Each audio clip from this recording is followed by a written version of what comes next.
வணக்கம் நண்பா. Welcome to Kallappadi Tamil. இனி நம்ம பார்க்க போறது என்னன்னா, இன்னைக்கு ரிலீஸான திரைப்படம் யமன் கட்டளை படத்தின் திரை விமர்சனம். இந்த படம் எப்படி இருக்கு, இந்த படத்தை பத்தி மக்கள் என்ன சொல்றாங்க, ஏன்னா இந்த இப்ப யமன் கட்டளைன்னு சொல்றாங்க. யமன் கட்டளை என்ன? வீடியோ மறக்காம முழுசா ஸ்கிப் பண்ணாம பாருங்க.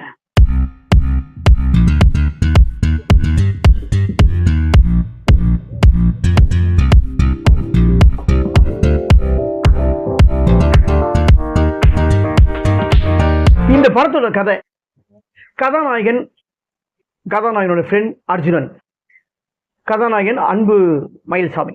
இவங்க ரெண்டு பேருமே வந்து சினிமாவில் வந்து பார்த்தீங்கன்னா அசிஸ்டன்ட் டேரக்டராக ஒர்க் பண்ணுறாங்க. கதாநாயகன் வந்து பார்த்தீங்கன்னா எப்படியாவது நம்ம ஜெயிக்கணும், எப்படியாவது நம்ம படம் பண்ணணும், அந்த ஒரு வெறிய நோக்கத்தோடு வந்து எல்லாக்கிட்டும் வந்து கதை சொல்கிறாரு.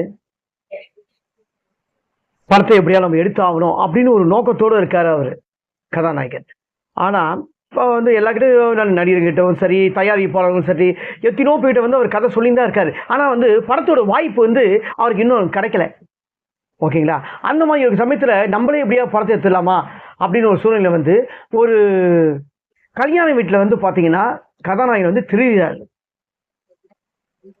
பணம் நகை எல்லாமே திருடுறாரு. ஆனால் என்னன்னு தெரியல. அதுக்கு மறுபடியும் வந்து விடிஞ்ச உடனே அந்த மண்டபத்துக்கு போய் பார்க்குறாரு. அந்த மண்டபத்துக்கு போய் பார்த்த உடனே அந்த கல்யாணம் ஆக வேண்டிய பொண்ணு விஷம் குடிச்சிருச்சு. பொண்ணோட அப்பாவும் விஷம் குடிச்சிட்டாங்க. ஐயோ, நம்மளால ஒரு 2 பேர் வந்து இப்படி வந்து விஷம் குடிச்சு செத்துட்டாங்களே அப்படின்னு சொல்லி ஒரு மன உடைச்சல்ல இவரும் ஒரு விஷம் குடிக்கிற மாதிரி ஒரு போறாரு. ஜஸ்ட் ஒரு ட்ரீம், கனவு மாதிரி. அவர் யமலோகத்துக்கு போயிடுறாரு. யமலோகத்துக்கு போன உடனே யமதர்மன் வராரு. அந்த யமதர்மன் வரும்போது என்ன பண்றாரு, நீ செய்த பாவத்துக்கு தண்டனை வந்து நீயே தான் அனுபவிக்கணும்.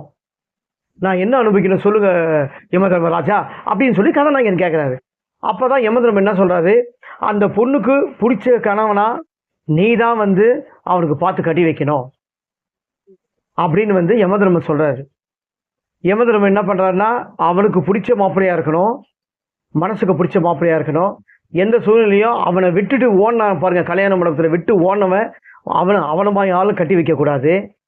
ஒன்று, நீ வந்து அவனை பார்த்த உடனே நீ வந்து சொல்லு விடுறதோ சிரிக்கிறதோ நீ கூடாது. இந்த மாதிரி இன்னும் ஒரு 2-3 கட்டையெல்லாம் வந்து யமதர்மன் இருக்கிறாரு. ஆனால் வந்து நானே வந்து கஷ்டப்பட்டு இருக்கேன், நான் எப்படி வந்து மாப்பிள்ளை வந்து என்னால் தேடி கண்டுபிடிக்க முடியும் அப்படின்னு சொல்லும்போது யமதர்மன் என்ன சொல்றாருன்னா, இவருக்காக வந்து ஒரு ஹெல்ப் மைண்ட், அதாவது ஒரு ஹெல்ப்,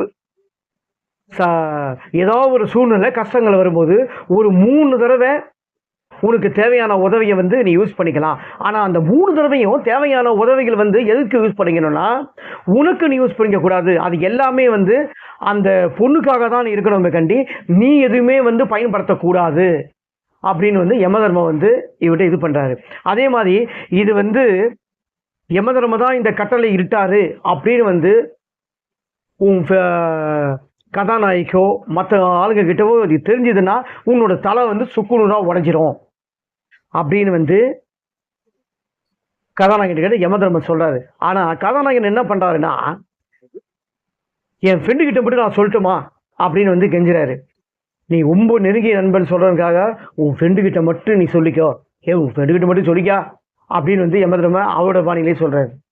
ஆனா உன் ஃப்ரெண்டு வந்து மற்றவங்க சொன்னா அவன் தலையும் சுக்குநூறா உடைஞ்சிரும் அப்படின்றான். ஸோ வந்து ஃப்ரெண்டும் சரி கதாநாயகனும் சரி, ஓகேங்களா, அன்பு மயில்சாமி, ஃப்ரெண்டு கதாபாத்திரம் அர்ஜுனன், இவங்க 2 பேருமே வந்து ஒரு ஈக்குவலான கேரக்டர்.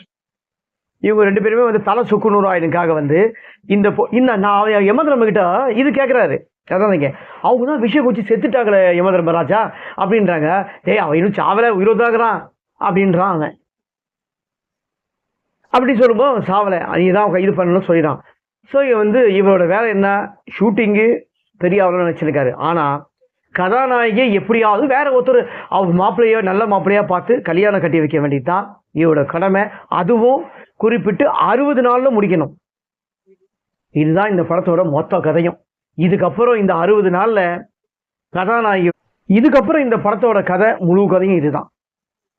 இந்த திரைப்படத்தை வந்து ஒரு கரெக்டாக ஒரு 2 ஹவர் ஒரு 5 நிமிஷம் தான் இந்த படம் ஓடுது. ரொம்ப நல்லா திரைக்கதை நல்லா ஃபாஸ்ட்டாக இருக்குது, ஒன்றும் பிரச்சனை இல்லை. ஓகேங்களா? படம் வந்து ஒரு தடவை வந்து நம்பி பார்க்கலாம், நல்ல காமெடி தான் இருக்குது. அதாவது ரொம்ப காமெடிலாம் சொல்ல முடியாது, நல்லா இருக்குது படம். கதாநாயகி நல்லா நடிச்சிருக்காரு, கதாநாயகனோட ஃப்ரெண்ட் கதாபாத்திரமும் ரொம்ப நல்லா அழகாக பண்ணியிருக்காரு. ஸோ இதில் படத்தில் நடித்த அத்தனை கதாபாத்திரமே எல்லாமே அவங்களுக்கு கதாபாத்திரத்தை ரொம்ப அழகாக நேர்த்தியாக ரொம்ப அழகாக பெஸ்ட்டாக பண்ணியிருக்காங்க. ஓகேங்களா? அதே மாதிரி இந்த படத்தோட இசை ரொம்ப நல்லாவே இருக்குது. படத்தில் வந்து ஒரு 3 சாங் வருது, ஆனால் 3 பாட்டுலையுமே 2 பாட்டு வந்து நல்லா இருக்குது. கிளைமேக்ஸில் ஒரு முடிகிற பாட்டும் இடையில ஒரு 2 சாங் வந்து நல்லாவே இருக்குது. எல்லாமே வந்து கேட்குற மாதிரி தான் போட்டிருக்காங்க. ஜனங்க இந்த பாட்டை வந்து கொஞ்சம் ரசித்து கேட்டிருக்காங்க. படம் வந்து நல்லா காமெடியாக தான் இருக்குது. எமன் கட்டளைன்னு சொல்கிறது வந்து இதுதான், இவங்க சேர்த்து வச்சாங்களா இல்லையா. ஆனால் ஒரு கட்டத்தில் வந்து கதாநாயகி வந்து யாரையும் வந்து நீங்கள் மாப்பிள்ளை தேடுறீங்க, ஏன்னா மாப்பிள்ளை வந்து தேடுறாரு. ஆனால் மாப்பிள்ளை தேடி தேடி கண்டுபிடிச்சி வந்து ஒவ்வொருத்தரையும் இவங்ககிட்ட கூட்டு வரும்போதுலாம் ஒவ்வொருத்தருக்கும் ஒவ்வொரு சூழ்நிலை ஒவ்வொரு டைமில் வந்து அந்த மாப்பிள்ளை எனக்கு பொண்ணு வேண்டாம் வேண்டாம் வேண்டாம் இது ஒன்று சொல்லி பிரிஞ்சு போயினே இருப்பாங்க. ஆனால் கதாநாயகி என்ன கேட்கணும், யாரையும் வந்து கூட்டு வரீங்க, ஏன் வந்து நீங்கள் என்ன கட்டிக்கணும்னு தோண மாட்டேது சொல்லி ஒவ்வொருத்தரும் அவங்களோட லவ்வை வந்து சொல்கிறதுக்கு எவ்வளோ வந்து முயற்சி பண்ணுற கதாநாயகி வந்து அந்த லவ்வை சொல்கிறதுக்கு எவ்வளோ கஷ்டப்படுறான். ஆனால் கதாநாயகனுக்கு வந்து புரியாமலாம் இல்லை, புரியுது. ஆனால் நம்ம வந்து சிரிக்கக்கூடாதோ, நம்ம வந்து பார்த்தீங்கன்னா சொல்லு வரக்கூடாது அப்படின்னு எம்ப தர்மராஜா உத்தரவு போட்டிருக்காரு. அதையும் மீறி நம்ம பண்ணால் நம்ம தலை வந்து வெடிச்சிருமே, அப்படின்னு தலை வெடிச்சிருமே. அந்த மாதிரி இருக்கும்போது கதாநாயகன் வந்து பாவம் ஒவ்வொரு டைமில் வந்து லவ் வந்து அவகிட்ட சொல்லும் போதெல்லாம் வந்து பார்த்தீங்கன்னா கதாநாயகன் வந்து மூஞ்ச உம்முன்னு தான் வச்சுப்பாரு. இது நல்லாவே எல்லாருக்கும் தெரியும். ஸோ அந்த மாதிரி இடங்கள்லாம் வந்து கதாநாயகனும் சரி கதாநாயகனும் சரி ரொம்ப நல்லா பண்ணிக்காரு. அவர் கூட வர கதாபாத்திரம் அர்ஜுனன். அந்த அர்ஜுனன் வந்து தலைவர் சூப்பர் ஸ்டாரோட ரஜினிகாந்தோட ரசிகர். ஆனால் வந்து ரொம்ப அழகாக நிறைய பஞ்சு வசனங்கள் எல்லாமே தலைவரோட வசனத்தை எல்லாத்தையும் சொல்லுவார். அப்பப்போ நம்ம சொல்லி அவர் இருக்கத்தோடு தான் இன்னும் மேற்கொண்டும் நமக்கு வந்து பார்த்திங்கன்னா காமெடி அதிகமாக இருக்குது. ஸோ இந்த படம் ஒன்றும் சீரியஸ் படம்லாம் இல்லை, முழுக்க வந்து இது காமெடியான திரைப்படம். நம்பி தேட்டரில் எல்லாரும் ஒரு தடவை நம்பி இந்த திரைப்படத்தை பார்க்கலாம்.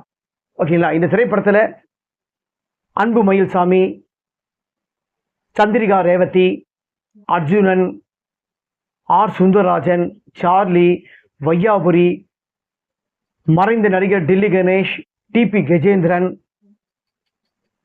சங்கிலி முருகன், நளினி, இன்னும் இந்த திரைப்படத்தில் எத்தனோ படத்தில் நடிகர் இந்த படத்தில் நடிச்சிருக்காங்க. எல்லாருமே அவங்களுக்கு ஒருத்தர் நடிகர், எல்லா கதாபாத்திரமே ரொம்ப அழகாக நல்லா இருக்கும். ஓகேங்களா? யாருமே குறை சொல்லல. இந்த படமும் கொஞ்சம் வந்து ஒரு ஓல்டு ப்ரொடக்ஷன்ஸ்.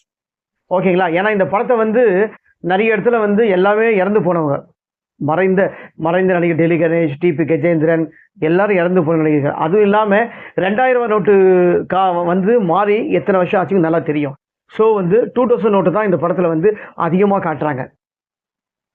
ஓகேங்களா? அது மாதிரி வந்து இது ஓல்டு ப்ரொடக்ஷன்ஸ். இப்போ இந்த படத்தை ஒரு படம் எடுக்கிறது அவ்வளோ சுலுவில் கஷ்டப்பட்டு ரிலீஸ் பண்ணுறாங்க தேட்டரில். ஸோ நம்ம அது மாதிரி கஷ்டப்பட்டு ரிலீஸ் பண்ணுறது சொல்லும்போது நம்ம எந்த விதமான குறைகள் சொல்லாமல் படத்தை ஒரு தடவை வந்து அத்தனை நடிகர் நடிச்சிருக்காங்க, அவங்களுக்காகவோ தயாரிப்பாளருக்காகவோ டிஸ்ட்ரிபியூட்டர்களுக்காகவோ நம்பி இதை எடுத்திருக்காங்க. நம்ம வந்து நம்பி ஒரு தடவை பார்க்குறதுல தப்பு இல்லை. இந்த படத்தோட வந்து திரைக்கதை இயக்கம் ராஜசேகர் ரொம்ப நல்லா பண்ணியிருக்காரு. இந்த படத்தோட தயாரிப்பு கார்த்திகேயன். இந்த படத்தோட இசை முதலே சொல்லிட்டு ரொம்ப நல்லா இருக்குது, என்எஸ்கே. ஓகேங்களா? ஸோ எல்லாருமே அவங்களுக்கு பாத்திரம் நல்லா பண்ணியிருக்காங்க. இந்த வாரம் ரிலீஸ் ஆன திரைப்படம் யமன் கட்டளை.